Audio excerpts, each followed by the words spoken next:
Hello friend, कैसे हैं आप लोग। मैं बॉबी कुमार। उम्मीद करता हूँ कि आप बहुत अच्छे होंगे। पिछली वीडियो में हमने पढ़ा था उपराष्ट्रपति जी यानी वाइस प्रेसिडेंट, जो हमारे एक मंत्री परिषद होता है यानी कार्यपालिका होती है। कार्यपालिका में सबसे उच्च पे आते हैं हमारे माननीय राष्ट्रपति महोदय, उसके बाद उपराष्ट्रपति जी। फिर मैं आपको आज पढ़ाऊँगा केंद्रीय मंत्री परिषद या मंत्रिमंडल। जो हमारा मंत्री परिषद होता है, मैंने आपको एक दिन बताया था, जो मंत्री परिषद होता है हमारा, उस मंत्री परिषद के जो वास्तविक हेड होते हैं वो माननीय प्रधानमंत्री जी होते हैं, और जो नाममात्र हेड होते हैं वो हमारे राष्ट्रपति जी होते हैं। तो ये सेंटर में यानी केंद्र में एक हमारा मंत्री परिषद होता है। उस मंत्री परिषद के वास्तविक हेड प्रधानमंत्री जी होते हैं और नाममात्र हेड राष्ट्रपति जी होते हैं। ठीक है, यहाँ से आपके ये 2 पॉइंट क्लियर हो जाने चाहिए। आप जानते हो राष्ट्रपति महोदय का पद अनुच्छेद 52 के तहत होता है, और प्रधानमंत्री महोदय का 75, और मंत्री परिषद का गठन 74 के तहत होता है। तो यहाँ से आपके ये 2 पॉइंट क्लियर हो जाने चाहिए, ये दोनों पॉइंट यहाँ से राष्ट्रपति महोदय का और प्रधानमंत्री जी का। अब जो हमारा जो एक सेंटर में जो हमारा एक मंत्री परिषद होता है, जो मंत्री परिषद में कौन कौन से मंत्री होते हैं हमारे, और उनकी शपथ कौन करते हैं, और त्यागपत्र कैसे दिया जाता है देते हैं वो लोग, उनके बारे में हम सब पढ़ेंगे अभी। ठीक है, तो सबसे पहले देखिए, जो हमारे मंत्री परिषद में जो मंत्री जो होते हैं उनकी जो नियुक्ति कौन करते हैं, उनकी जो नियुक्ति करते तो राष्ट्रपति जी हैं, लेकिन प्रधानमंत्री की सलाह पर। प्रधानमंत्री की सलाह पर वो इसलिए करते हैं क्योंकि जब चुनाव होता है लोकसभा का, तो उसका जो जो मंत्री परिषद के वास्तविक हेड होते हैं वो प्रधानमंत्री जी होते हैं, और नाममात्र हेड राष्ट्रपति महोदय होते हैं। तो इनकी जो नियुक्ति करते तो राष्ट्रपति जी हैं, बट प्रधानमंत्री बताते हैं कि ये जो हमारे मंत्री जी हमारे लिए बेटर है, ये हमारे लिए बेटर नहीं है। जो अब वो अपने हिसाब से जो उनको अच्छा लगे वो प्रधानमंत्री जी राष्ट्रपति जी को सलाह देते हैं कि आप इनको नियुक्त कीजिए, तो राष्ट्रपति महोदय उन्हीं को ही नियुक्त करती हैं। ठीक है, तो सबसे पहला हमारा क्या है, नियुक्ति, यानी पीएम की सलाह पर नियुक्ति कौन करते हैं, राष्ट्रपति महोदय। देखो, पीएम की सलाह पर, ठीक है ना। तो और शपथ कौन दिलाते हैं, वो भी राष्ट्रपति महोदय दिलाते हैं शपथ। किसके कहने पर, प्रधानमंत्री के कहने पर। और त्यागपत्र, हाँ, अब यहाँ बात आती है त्यागपत्र की। जो मंत्री जी होते हैं, जो मंत्री परिषद में जो मंत्री होते हैं मंत्रिमंडल में, वो किनको अपना त्यागपत्र सौंपते हैं, तो वो आपका आंसर होना चाहिए माननीय राष्ट्रपति महोदय को। ठीक है, तो यहाँ से आपका ये पॉइंट क्लियर होना चाहिए। नेक्स्ट हम चलते हैं, एक पॉइंट और है, मैं आपको यहाँ से इसे बताने की कोशिश कर रहा हूँ कि पीएम प्रधानमंत्री जी के कहने पर, यानी अगर प्रधानमंत्री जी अगर चाहें कि इस मंत्री को हमको हटाना है तो वो हटवा सकते हैं। जो मंत्री परिषद में जो होते हैं उसके हेड तो आपके जी हो गए प्रधानमंत्री महोदय, तो उसके हेड हैं, वास्तविक हेड प्रधानमंत्री जी हैं, और नाममात्र हेड राष्ट्रपति जी हैं। तो अगर प्रधानमंत्री जी कहते हैं राष्ट्रपति जी से कि इनको हमको हटाना है, तो उनको हटाने का अधिकार है, वो हटा सकते हैं बिल्कुल प्रधानमंत्री के कहने पर। वो चाहेंगे वैसे ही वो करेंगे। ठीक है ना। और चलो, यहाँ तक हमारा एक पॉइंट क्लियर हो गया। नेक्स्ट पॉइंट आता है हमारा, जो मंत्री जी होते हैं उनकी योग्यता क्या होनी चाहिए, और उनकी तो देखो, जो लोकसभा राज्यसभा में योग्यता के लिए क्या, आप पढ़े लिखे तो होते नहीं हैं, मतलब जैसी वो, मतलब अपने हिसाब से जो चुनाव करते हैं, मैं ये नहीं कहूँगा पढ़े लिखे नहीं होते, बट जैसी भी हो अपने हिसाब से।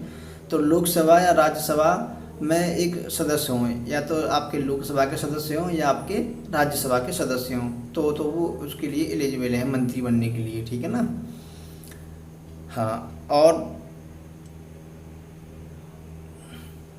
नेक्स्ट पॉइंट है आपका, अगर कोई सदस्य चुनाव हार जाता है, यानी कोई, मान लीजिए आप कोई ऐसा सदस्य है कि वो मंत्री बनने के लायक था, बट वो चुनाव को हार जाते हैं, तो उनको अवसर दिया जाता है मंत्री बनने के लिए, तो 6 महीने का टाइम दिया जाता है उनको, 6 महीने के अंदर वो कुछ अपनी ऐसी चीज़ें करें, कुछ कंडीशंस होती हैं उनकी, वो उन्हें फुलफिल करनी होती हैं, तो वो मंत्री बन सकते हैं। अब या आप द्वारा से उनका चुनाव किया जाए, या उनकी कोई उनके फेवर में कुछ सदस्य बात करें, तो उनको 6 महीने के अंदर अंदर उनको अपना अपना दिखाना पड़ता है कि हाँ मैं इसके लायक हूँ, तो वो बन जाते हैं, मंत्री बनने का उनको अधिकार होता है। और सबसे पहले और सबसे जो महत्वपूर्ण इम्पोर्टेंट नोट है आपका, तो नेक्स्ट नोट है आपका इसे यानी उत्तरदायित्व। यानी जो लोकसभा होती है आपकी, लोकसभा और राज्यसभा में सबसे ज़्यादा उत्तरदायित्व हमारा लोकसभा को होता है, क्योंकि लोकसभा जो होती है भाई जनता का सदन होता है, यानी जनता द्वारा चुन के मेम्बर आते हैं, जो सदस्य होते हैं जनता के द्वारा चुनकर आते हैं, इसलिए लोकसभा को सबसे ज़्यादा उत्तरदायित्व दिया जाता है। ठीक है ना, क्यों? और वैसे भी आप जानते हो लोकसभा में सीट ज़्यादा होती हैं और राज्यसभा में सीट कम होती हैं। ठीक है ना। अब हम देखते हैं जो हमारे मिनिस्टर होते हैं, कितने प्रकार के मिनिस्टर होते हैं, उनको हम पढ़ते हैं बारी बारी से। ठीक है। अब जो हमारे मिनिस्टर होते हैं, अब आपने तो देखा होगा, तो हमारे गृह मंत्री हो गए, और होम मिनिस्टर और तुम्हारे कानून मंत्री, रक्षा मंत्री, विदेश मंत्री, जो जो इनकी क्या क्या हमारी किस हिसाब से बनते हैं, मैं उनको उन्हीं के बारे में हम लोग पढ़ रहे हैं। ठीक है ना। आप सोच रहे कि मिनिस्टर कौन होते हैं, मिनिस्टर उन्हीं के बारे में हम लोग पढ़ाई कर रहे हैं। मिनिस्टर क्या है हमारा, तो मिनिस्टर बेसिकली हमारे 3 प्रकार के टाइप्स में उनको डिवाइड किया गया मेरे हिसाब से। आप देखिए, एक कैबिनेट मंत्री अलग हो गए हमारे, राज्य मंत्री अलग हो गए, और उप मंत्री अलग हो गए हमारे। अब आप यहाँ से देखिए कैबिनेट मंत्री कौन होते हैं, और राज्य मंत्री कौन होते हैं, और उप मंत्री कौन होते हैं, हम उन्हें अभी देखते हैं। कैबिनेट मंत्री, सबसे पहला हमारा पॉइंट है कैबिनेट मंत्री, और नेक्स्ट पॉइंट हमारा राज्य मंत्री, उसके बाद है उप मंत्री। अब कैबिनेट मंत्री कौन होते हैं? कैबिनेट मंत्री वो मंत्री होते हैं जिन्हें महत्वपूर्ण मंत्रालय दिए जाते हैं, जैसे रक्षा मंत्री, विदेश मंत्री, रेल मंत्री, कानून मंत्री, गृह मंत्री एक्सेट्रा, और भी होते हैं। यानी कैबिनेट मंत्री वो मंत्री होते हैं जिन्हें महत्वपूर्ण मंत्रालय दिए जाते हैं। देखा होगा आपने कि कानून मंत्री कौन होते हैं, और आपके विदेश मंत्री, रक्षा मंत्री, ठीक है ना, ये सब हमारे कौन होते हैं? रेल मंत्री जी हमारे एक कैबिनेट मंत्री जी होते हैं। ठीक है ना। और कैबिनेट मंत्री क्लियर हो गया। अब हम आते हैं राज्य मंत्री पे। तो राज्य मंत्री पे हमारे 2 प्रकार के मंत्री होते हैं हमारे, एक कैबिनेट मंत्री यानी कैबिनेट मंत्री के सहायक होते हैं। जो हमारे राज्य मंत्री होते हैं वो हमारे कैबिनेट मंत्री के सहायक यानी उनकी हेल्प में करते हैं। ठीक है। और एक होता है हमारा स्वतंत्र प्रभार मंत्री, एक हमारे जो मंत्री होती हैं। अब है हमारा उप मंत्री। क्या है आपका? उप मंत्री। उप मंत्री से तात्पर्य यह है जो हमारे मंत्री जो प्रशासनिक कार्य करते हैं। क्या करते हैं? जो मंत्री हमारे प्रशासनिक कार्य करते हैं उन्हें हम उप मंत्री के रूप में देखने को मिलते हैं। हम इनके बारे में भी स्टेप बाय स्टेप और नेक्स्ट आगे वीडियो में पढ़ते रहेंगे, पूरा एकदम डिटेल में पढ़ते रहेंगे हम, धीरे धीरे सब चीज़ें आपकी क्लियर होती जाएंगी। पर लेकिन हर वीडियो को आप देखते रहिए जो चल रही पिछले जो वीडियो मैंने पढ़ा चुका हूँ, क्योंकि आप जानते हो हर वीडियो की एक दूसरी वीडियो से लिंक सी जुड़ी होती है, ये सीरीज सी बन जाती है, क्योंकि कुछ चीज़ें उधर नहीं तो यहाँ क्लियर करनी पड़ती है, कुछ यहाँ नहीं कुछ यहाँ क्लियर करनी पड़ती है, इसलिए आपको सब स्टेप बाय स्टेप देखना पड़ेगा। ठीक है ना। तो अब हम नेक्स्ट और आगे आते हैं। हाँ, अब नेक्स्ट पॉइंट हमारा, अगर जो हमारे जितने मंत्री होते हैं हमारे मंत्री परिषद में, अगर किसी के खिलाफ या किसी के विरुद्ध कोई अविश्वास पत्र पारित होता है, तो सबको यानी पूरे जो जितने हमारे मंत्री परिषद में जितने मंत्री हो सबको त्यागपत्र देना होता है, चाहे वो आपके प्रधानमंत्री क्यों ना हो, चाहे आपके होम मिनिस्टर हो, चाहे आपके विदेश मंत्री हो, चाहे कानून मंत्री, कोई भी हो, सबको त्यागपत्र देना पड़ता है। अब अविश्वास पत्र पारित होता है तो अब आप कहेंगे ये कैसे होता है, इसे कौन लेके आता? अविश्वास पत्र को यानी जो या तो विपक्षी लेके आते हैं ज़्यादातर, जो या किसी को इनके कार्य पसंद नहीं है तो उसके खिलाफ लाते हैं ये। तो अगर राज्यसभा में या लोकसभा में अगर ये पारित हो जाता है तो सबको त्यागपत्र देना पड़ता है, बट अभी तक ऐसा हुआ नहीं है। ठीक है ना। और नेक्स्ट पॉइंट है आपका 91वें संविधान संशोधन के तहत, यानी यहाँ से पॉइंट ये देख लीजिए, पॉइंट ये सब यहाँ से यानी 51वें संविधान संशोधन के तहत 2003 में लोकसभा की जो सीटें थी उसमें 15% से अधिक सदस्य नहीं बनाए जाएंगे, ऐसा उसमें हमारे एक संशोधन किया गया था। यानी 91 अमेंडमेंट एक्ट 2003 के तहत में जो हमारी जो लोकसभा में जो हमारी सीटें थी, लोकसभा सीटें इंटू 15% से अधिक सदस्य नहीं बनाई जाएंगे। यहाँ से हमारा ये पॉइंट क्लियर होता है, ठीक है ना। अब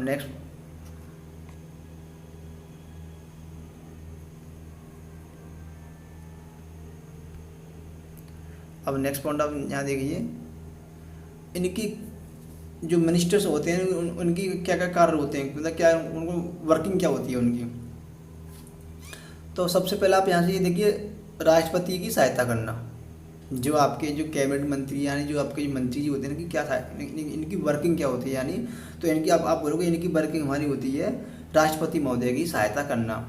दूसरा काम है आपका नेक्स्ट आपका विकासात्मक कार्य करना और बजट पेश करना और नीति बनाना। आप देखा होगा कि जो बजट पेश करते हैं और नीति बनाते हैं और जो विकास में जो काम चल रहे हैं उन कामों के बारे में सब क्लियर और मतलब मोस्टली राष्ट्रपति महोदय की सहायता के लिए सब चीज़ें होती हैं हमारे यहाँ, ठीक है ना। तो आपका यहाँ से क्लियर हो गया ये जो बजट पेश करना और ये। अब हम पढ़ते हैं मंत्रिपरिषद क्या होता है और मंत्रिमंडल क्या होता है। हमें यहाँ से ये देखने को मिल रहा है। आपके दिमाग में ये डाउट आ रहा होगा कि जब से मैं पढ़ा रहा हूँ आपको कि मंत्रिपरिषद क्या हो गया, मंत्रिमंडल क्या हो गया। तो देखो मंत्रिमंडल देखिए, मंत्रिपरिषद देखिए आप, और ये देखिए इनमें कौन पावरफुल होता है कौन पावरफुल नहीं होता, किसका अहम योगदान है, कौन क्या सब मैं आपको अभी क्लियर करता हूँ, ठीक है ना। तो सबसे पहले आप यहाँ देखिए मंत्रिपरिषद।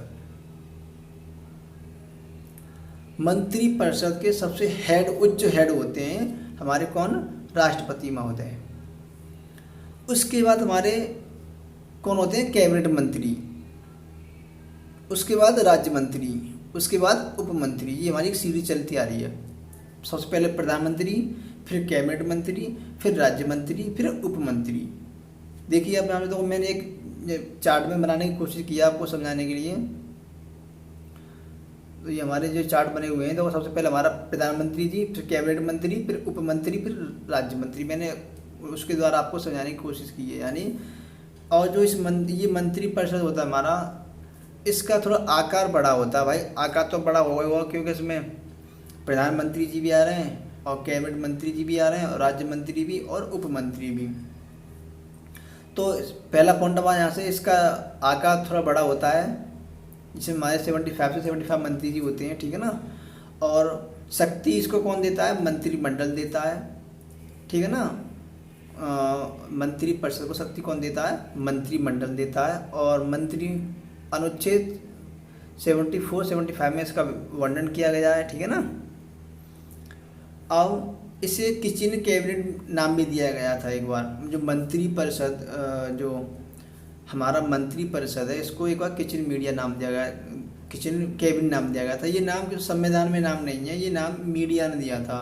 वो नाम इसलिए दिया है मीडिया ने क्योंकि कभी कभी जो हमारे जो मंत्री जी होते हैं, जैसे प्रधानमंत्री और तुम्हारे कैबिनेट मंत्री, कुछ ही मंत्री आपस में जब खाना खाते खाते जब नाश्ता करते करते घर पे ही इन्होंने कुछ ऐसे डिसीजन ले लिए जो बहुत बड़े डिसीजन थे। तो उस डिसीजन को ही मीडिया ने किचन कैबिनेट नाम दे दिया था, ठीक है। यहाँ से ये क्वेश्चन आपका बनता है, आंसर भी आता है आपका, एक एग्जाम में भी आता है यहाँ से क्वेश्चन आपका, ठीक है ना। तो हमारा मंत्रिपरिषद क्लियर हो गया कि मंत्रिपरिषद हमारा क्या क्या होता है। उसमें हमारे 4 होते हैं। कौन, सबसे पहले हमारे कौन होते हैं, प्रधानमंत्री जी। नेक्स्ट हमारे कौन होते हैं, कैबिनेट मंत्री। तीसरे हमारे उप मंत्री, फिर राज्य मंत्री, ठीक है ना। अब हम पढ़ते हैं यहाँ से मंत्रिमंडल में कौन कौन होते हैं, कौन कौन नहीं होते। मंत्रिमंडल आप यहाँ से अब देखिए, मंत्रिमंडल से 2 लोग होते हैं। कौन कौन, प्रधानमंत्री और कैबिनेट मंत्री। प्रधानमंत्री और कैबिनेट मंत्री, इनकी ही एक स्पेशल मीटिंग होती है। कैबिनेट मंत्री यानी आपके गृह मंत्री, रक्षा मंत्री, और मतलब जो भी भाई जो जिनको स्पेशल कैबिनेट जो स्पेशल जो चीज़ें दी जाती हैं वो हमारे कौन होते हैं, कैबिनेट मंत्री होते हैं। इसका मंत्रिपरिषद से थोड़ा छोटा आकार है इसका, इस मंत्रिमंडल का छोटा आकार है, उसका बड़ा था, इसका छोटा आकार है, ठीक है ना। और इसमें उसमें 75 उसमें वो थे मंत्री, इसमें हमारे 15 से 20 मंत्री होते हैं, क्योंकि छोटा मोस्टली मंत्री जी होते हैं तो कम होते हैं। उसको पावर मंत्रिमंडल देता था, और ये खुद इसमें खुद शक्ति होती है। अब एक बात खुद देखिए आप, क्योंकि प्रधानमंत्री और जो होम मिनिस्टर, जितने कैबिनेट मंत्री होते हैं सब इसी में तो बैठे, मेन तो यही हो गया हमारा, तो यानी इससे पावर ज़्यादा होती है, ठीक है ना। और ये हमारा मूल संविधान में नहीं है, यानी जो संविधान बनकर तैयार हुआ था उसमें नहीं था ये, बट ये संविधान संशोधन 19 का हुआ था हमारा, यानी 44वें संविधान संशोधन के तहत इसमें हमारा ये प्रावधान दिया गया था जब आया ये बात, ठीक है ना। यहाँ से आपका ये 2 पॉइंट क्लियर होते हैं। तो देखो, कैबिनेट मंत्री, राज्य मंत्री,